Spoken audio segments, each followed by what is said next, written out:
Kocaknya Onadio Leonardo, tantrum sikap manjanya divideokan sang istri. Siapa yang tak kenal dengan sosok Onadio Leonardo, atau yang dikenal dengan Onat? Artis yang satu ini belakangan jadi sorotan karena kebersamaannya dengan sang istri. Seperti yang diketahui bahwa Onat telah menikah dengan Baby Priscilia. Onat dan Baby Priscilia menikah dan mengikat janji suci pada 2019 silam. Kali ini Onat jadi sorotan karena sikap manjanya ke sang istri yang tak seperti aksinya saat di depan umum.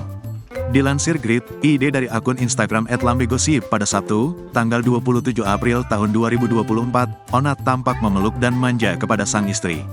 "Sayang sama Ayang, capek banget," kata Onat sebelum menyadari dirinya direkam. "I love you," jawab sang istri.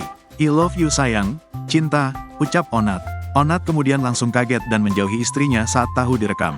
"Oh, kamu ngapain sih?" kata Onat. "Loh, gak apa-apa sayang," jawab Baby sembari tertawa. "Matiin Beb, kalau teman-teman aku ngelihat gimana," kata Onat tak mau videonya diketahui teman-temannya. Netizen pun memberikan komentar atas video ini. "Oh alah Bang Onat ternyata kalau di rumah manja sama bininya," tulis netizen. "Kan jadi ketahuan manjanya," kata warganet lain. "Wah kakak ini pasangan emang kebalik," timpal lainnya. "Sayang Ayang, capek banget. Love you sayang, cinta." Oh!